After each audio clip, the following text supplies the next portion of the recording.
The 1-inch punch is actually a method of Chinese Kung Fu of generating power.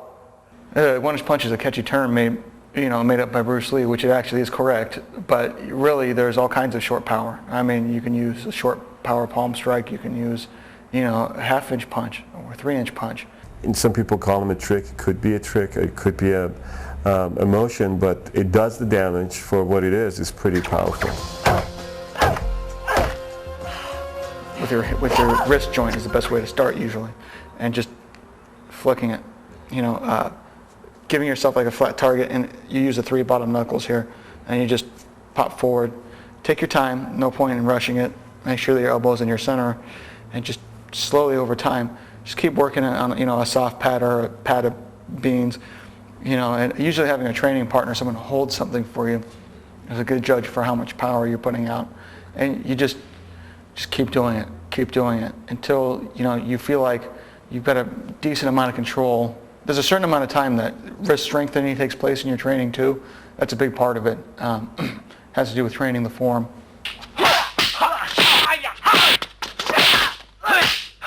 The traditional way mostly go into the internal aspects, the centering of the qi. Okay, Chinese medicine have this concept of qi circulation in the body, and by developing the internal power, the internal qi, you develop the 1-inch punch. One is first through the practice of breathing or qi meditation, through breathing visualization, developing power centers at certain parts of the body. That's the internal approach. Yeah. The external approach is more muscular and body alignment, power base, torque generation. A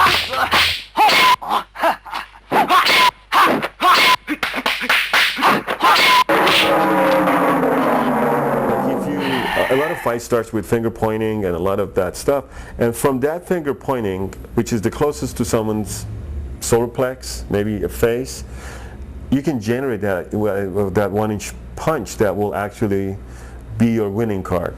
So let's say the person, we attack and the person kind of intercepts my punch, boom, boom. That's that 1-inch punch comes in. Without pulling back, that's from a combatic standpoint.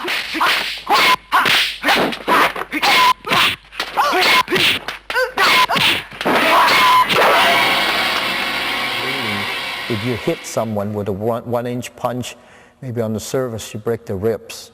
Internally, you might shock their internal system. You can rupture someone's spleen, you can damage their liver, you can bruise someone's heart. Something wrong with one of your vertebrae, and someone strikes you really hard, the power is going to try to find an easy way out, and it'll go through that to the injury point. So, in extreme cases, guys have been known to strike someone in the front and then it injures their back. You're hitting his vulnerable point. That's also the key too.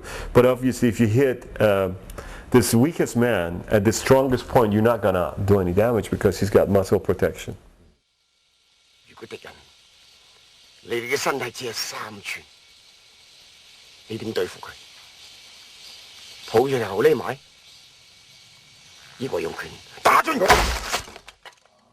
In the Chinese movies, the 1-inch punch has always been showcased very well. However, Kill Bill Volume 2, the way that it was portrayed was okay, but it just, visually, it was not pleasing. Kill Bill, the way that the 1-inch punch was portrayed was taking your skin off your knuckle, and this is how it is. But it's not about that. It's the body mass that moves. It is not the callus on your knuckles that does the damage.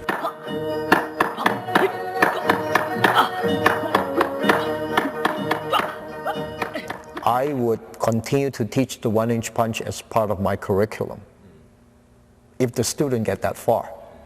If you learn how to apply shortest distance with the most powerful impact that you can generate, there's a pleasure, because there's a huge discovery about 1-inch movement. If you look at it in that context, it's got invaluable lessons. But if you look at it as a one-trick pony, that's it. That's the end of that show. I think there's been a slight dip in all martial arts in general. Because you think 150, 200 years ago, people were training this system because that's all they had. That was their livelihood. They trained a lot harder than they do today. People tend to be a little bit lazier. Maybe that's why there's not that much interest in martial arts, because the kids will just play video games all night long. Why come and train and sweat and, be painful, right? You got to think we've been doing basically the same stuff until about 100 years ago, until the Industrial Revolution. That changed everything. People are sitting in front of computers, and we haven't had time to catch up with that yet. That's a radical change. So I think the importance of getting back in touch with your body is very high and has continued to become up more on the priority list for a lot of people. So I expect the martial arts to take I think they're already taking an upswing back up, whether because there's systems out there that are almost being lost, and people don't want that to go away. So I think they're going to get better. The consequence of 1-inch punch that happened in Long Beach, for me at least, is it's amazing, and I think it keeps opening doors, and I think that would be the future of 1-inch movement or 1-inch punch.